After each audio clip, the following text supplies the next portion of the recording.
Foot, le miroir du football de la diaspora congolaise.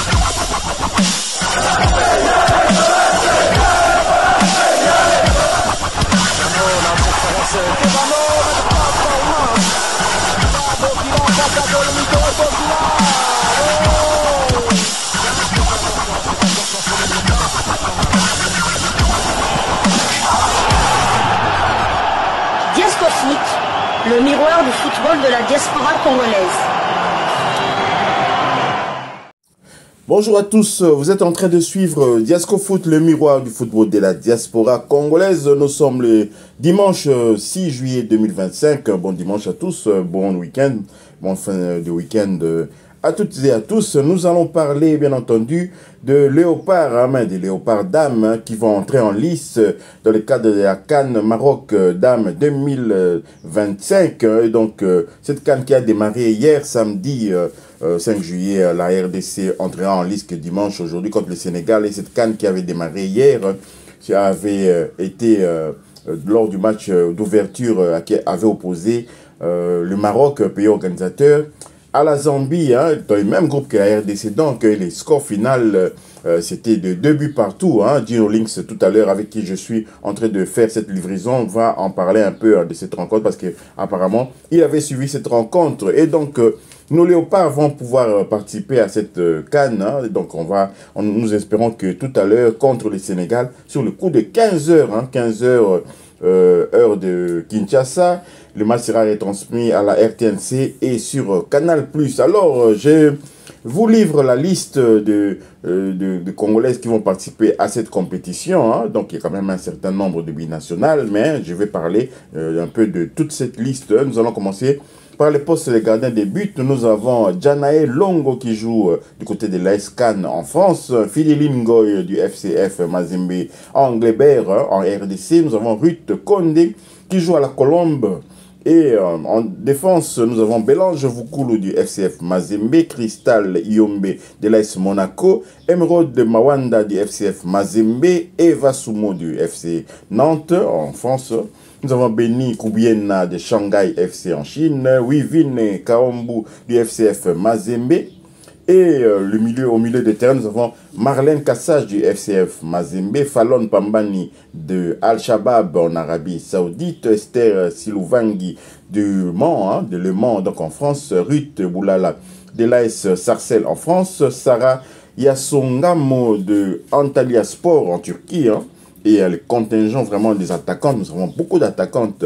Benny Koubiena de Shanghai FC, Naomi Kabakaba de Al-Ali de l'Arabie Saoudite. Nous avons Grace Mfwamba de Al-Taraji, Arabie Saoudite. Al-Taraji qui signifie espérance. Nous connaissons l'espérance de Tunis, mais là c'est l'espérance de l'Arabie Saoudite. Flavine Mawete de Djurgardens en Suède. Nous avons Anastasia Soulak de l'OGC Nice en France. Esther Dikisha du FA Mshinchana, je pense que c'est un club tanzanien, quelque chose comme ça. On va essayer de vérifier peut-être dans nos prochaines livraisons. Rich Kipoy qui joue à Al Nasser en Arabie Saoudite. Olga Masombo de Mazatlan au Mexique. Elle joue au Mexique, Olga Masombo, et c'est une binationale plutôt du Canada. Donc, Canada, RDC. Déborah Ngaloula de La Roche Vendée, La Roche-sur-Yon en France. Gloria Mabomba de l'AJOC, Merveille Kanjinga du Paris Saint-Germain et Gloria Mabomba, encore, non, là on a répété son nom à des reprises sur cette liste qui vient juste de nous parvenir. Donc voilà, la liste de Congolaises qui vont participer à cette compétition. Nous leur souhaitons bonne chance. Alors, Gino Links, il y a encore un petit couac qui s'est passé pour ces léopards dames. Mais avant de vous passer la parole, on va un peu écouter le sélectionneur Hervé Hapi qui parle de cette rencontre. Il a un peu dit par les objectifs de la RDC. Nous allons l'écouter et puis nous allons revenir pour conclure ce sujet. Nous voilà donc arrivés pour cette CAN avec mon équipe.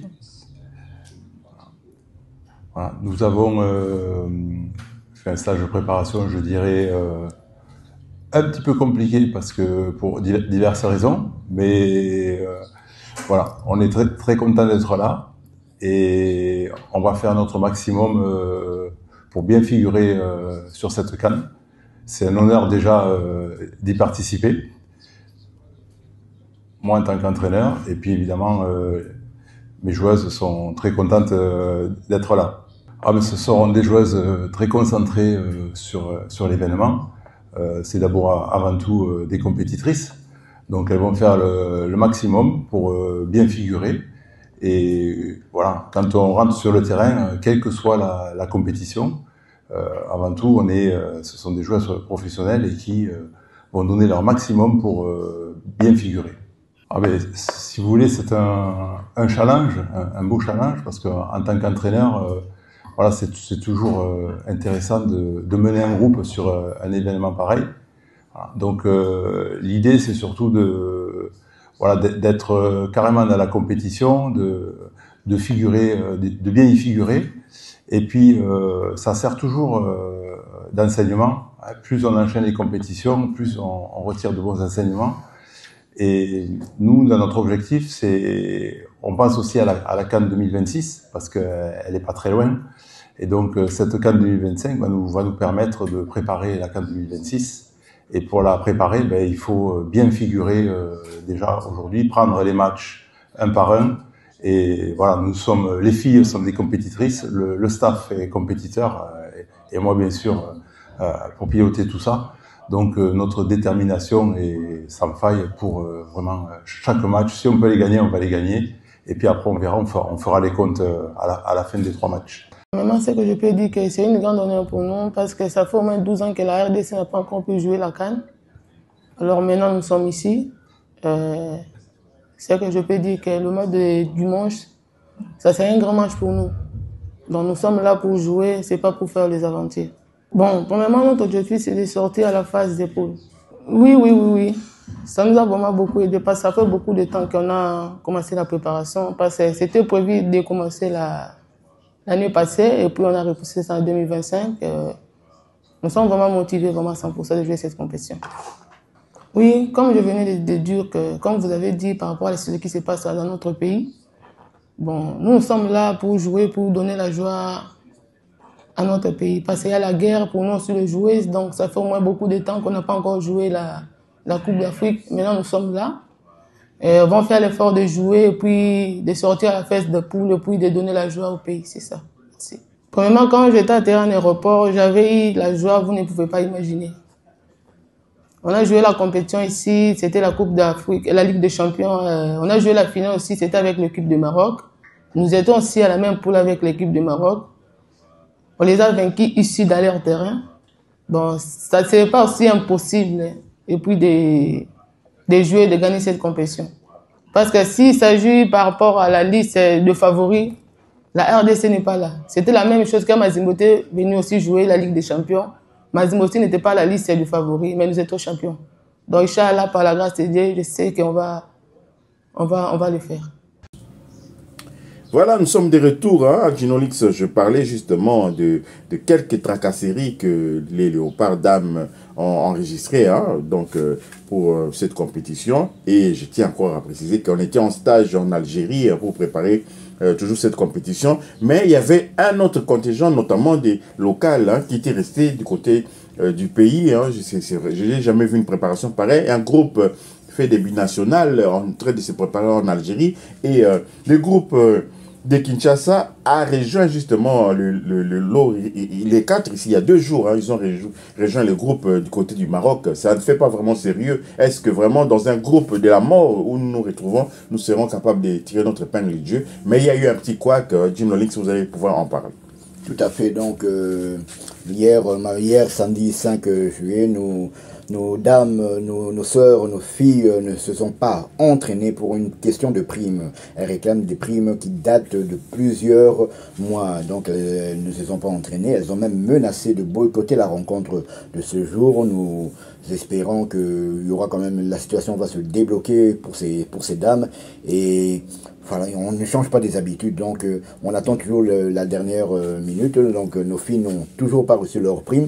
Donc j'espère que Debundibou a décompté la situation, car se préparer dans des conditions comme ça, c'est toujours pas bon avant de débuter la première rencontre. Une rencontre qui sera quand même difficile face au Sénégal. Il faut dire qu'entre le Sénégal et la République démocratique du Congo, c'est quand même une histoire d'amour. Donc on a rencontré le Sénégal il n'y a pas si longtemps à la CAN U20. On a rencontré encore le Sénégal ici à la CAN Dames. Nous allons encore rencontrer le Sénégal avec les Léopards seniors en septembre pour le match de la 8e journée des éliminatoires de la Coupe du Monde 2026. Et au mois de décembre, nous allons encore rencontrer le Sénégal car nous sommes logés dans le même groupe de la CAN 2025 aux côtés du Bénin et du Botswana. Donc, nos fauves auront eu, je ne sais pas si elles auront une carte à jouer, mais c'est vrai que si on suit les dernières rencontres, ça serait vraiment compliqué d'être optimiste. La RDC a enchaîné, je pense, 8 défaites consécutives lors des matchs amicaux. On espère qu'ils vont changer la donne. On avait même joué face au Sénégal lors de ces matchs amicaux. On avait aussi joué face au Maroc lors de ces matchs amicaux. Ça ne nous avait pas souri.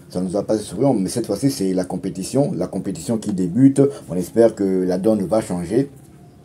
Pourquoi pas une victoire qui nous propulserait directement en tête du groupe, car hier, la Zambie a tenu en échec le Maroc, pays organisateur. La Zambie menée a ouvert le score. Je ne sais pas si c'est parce que au moment où je regardais le match entre le Real Madrid et Dortmund, mais en tout cas, je sais que aux ultimes minutes, la Zambie menait toujours 1-2, mais le Maroc est parvenu quand même les Marocains sont parvenus quand même à égaliser.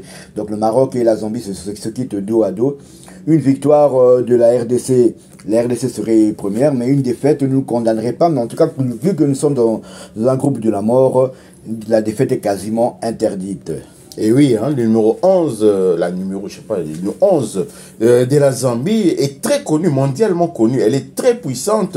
Je l'avais dit dans notre dernière livraison concernant justement les léopards dames, elle est à surveiller, hein, comme les laits sur le feu. Donc voilà un peu ce qui risque de nous arriver, parce que dans ce groupe, déjà les Maroc part avec les faveurs du pronostic, le public avec peut-être l'arbitrage, mais c'est un peu serré entre le Maroc et la RDC. Même dans les 2 matchs amicaux que nous avions perdus, on avait des opportunités, notamment en contre-attaque, hein, avec nos joueuses, nos attaquantes très puissantes. Vous avez vu dans la liste un contingent incroyable des attaquantes quand même. J'espère que le Hervé Fati va pouvoir faire la symbiose avec toutes ces attaquantes-là pour qu'on puisse obtenir un bon résultat. Mais tel que c'est parti là, logiquement, on devrait perdre. Hein, logiquement, contre le Sénégal. Les Sénégalais sont assez quand même supérieurs, même aux Marocains. Mais ça, maintenant, c'est le terrain qui va pouvoir les révéler. Nous avons aussi peut-être une petite chance de s'imposer. Hein. Si nous gagnons cette rencontre-là, rendez-vous compte, on sera en tête avec 2 points d'avance par rapport au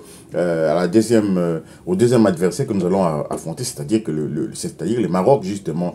Donc, ce sera à nous de saisir notre chance. Voilà un peu ce qu'on pouvait dire de cet avant-match, hein, parce que le match c'est déjà tout à l'heure, je le rappelle encore, en direct sur la RTNC et sur Canal+, pour ceux qui ont Canal+, 15h heure de Kinshasa. Si vous avez aimé cette livraison sportive de dimanche 6 juillet 2025, merci de liker, merci de vous abonner à notre chaîne Diasco Foot, le miroir du football de la diaspora congolaise, et d'activer la petite cloche de notification qui apparaîtra et qui vous permettra de ne pas manquer les prochaines livraisons sportives que nous allons mettre en ligne.